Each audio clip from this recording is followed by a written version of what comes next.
রায়গঞ্জে high voltage প্রচারে সুকান্ত মজুমদার এবং শুভেন্দু অধিকারী। উপনির্বাচনের প্রচারের শেষ দিনে ঝড় তুলল বিজেপি। রায়গঞ্জে একসঙ্গেই প্রচারে শুভেন্দু এবং সুকান্ত। রায়গঞ্জ উপনির্বাচনে বিজেপি প্রার্থী মানস কুমার ঘোষের সমর্থনে এদিন উপস্থিত হলেন রাজ্যের বিরোধী দলনেতা শুভেন্দু অধিকারী এবং কেন্দ্রীয় শিক্ষা প্রতিমন্ত্রী তথা বালুরঘাটের সাংসদ সুকান্ত মজুমদার। এই দিন শিলিগুড়ি মোড় থেকে দুপুরবেলায় বিজেপির এক মহা মিছিল শুরু হয়। রায়গঞ্জের বিজেপি প্রার্থী মানস ঘোষের সমর্থনে সেই মিছিলে উপস্থিত ছিলেন সুকান্ত এবং শুভেন্দু।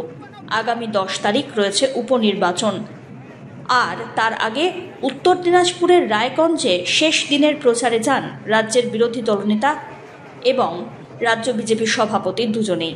তবে এরই মাঝে বাঁধল গোল। বিজেপির সেই মিছিলে কেউ বা কারা ছুড়ল ডিম। শুভেন্দু অধিকারীর দাবি, তৃণমূলের লোকজন উদ্দেশ্য প্রণোদিতভাবে এইসব কাণ্ড ঘটিয়েছে। ভয় দেখিয়ে করানো কিচ্ছু হবে না। ছবি কথা বলে আরো ভালো হবে। ছবি কথা ওটা পৃথিবীর লোক দেখেছে তৃণমূলের তাজামূলের কুকীর্তি। এবার কিছুতেই ঢাকা দেওয়া যাবে না। অনেকদিন পরে আপনি সবসময়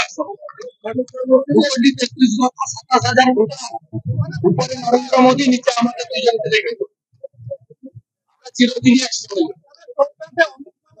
এবং আমরা ভাই মিলে 26-এ পিছিয়ে দাঁড়াবো। পাশাপাশি এই দিনের এই ঘটনা নিয়ে প্রকাশ্যে ক্ষোভ প্রকাশ করলেন সুকান্ত মজুমদারও। মুখ্যমন্ত্রী মমতা বন্দ্যোপাধ্যায়কে কটাক্ষ করে তিনি বলেন, পিসি ভাইপোর দল এই কাজ করেছে, ক্ষমতা থাকলে সামনে এসে লড়াই করুন।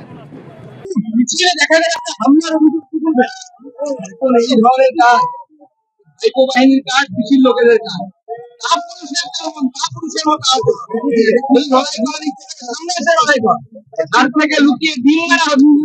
আমাদের নেতৃত্বের দিকে, আমাদের দিকে কোন ধরনের কালচার? এটা কি রায়গঞ্জের কালচার?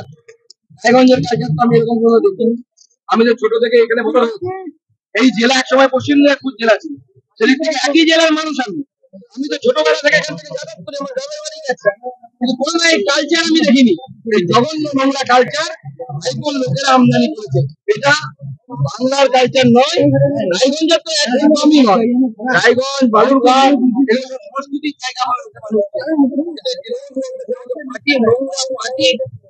ব্যবহার করতে পারে। শান্তিপূর্ণ মিছিল আপনারা ছিলেন, আপনি রয়েছেন, রাজ্যের বিধায়করা রয়েছেন, রয়েছেন, সাংসদ সকলে, তার মধ্যে একদম পূর্ব পরিকল্পিত। তদন্ত হওয়া উচিত, পুলিশের উচিত কগনিজেন্স দেওয়া।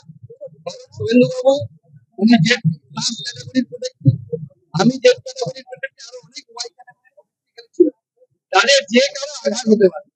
এটা তো আমি বলবো আমাদের তরফ থেকে তো অবশ্যই কমপ্লেন করা হবে। পুলিশের উচিত সুমোটো তদন্ত করা, যারা অপরাধী তাদেরকে উপযুক্ত শাস্তি দেওয়া। প্রসঙ্গে বলি, এটা মাননীয়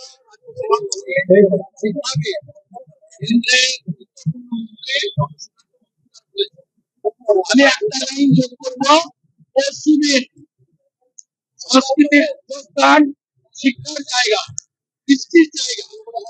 এই রায়গঞ্জ মেশিনে জবাব দেবে। উল্লেখ্য, রায়গঞ্জে বিজেপি প্রার্থী মানস ঘোষের সমর্থনে আয়োজিত হয় বিজেপির এক মহা মিছিল। রায়গঞ্জের বিজেপি প্রার্থী মানস ঘোষের সমর্থনে বিজেপির এই মহা মিছিলে এই দিন একসঙ্গে হাতে হাত রেখেই ঘুরতে দেখা গেল বিজেপির রাজ্য সভাপতি সুকান্ত মজুমদার এবং রাজ্যের বিরোধী দলনেতা শুভেন্দু অধিকারীকে। এবার রায়গঞ্জ বিধানসভা উপনির্বাচনে আদৌ পদ্ম ফুলের ঝান্ডা ওড়ানো যায় নাকি, সেটাই এখন দেখার। Bureau report, one India Bangla.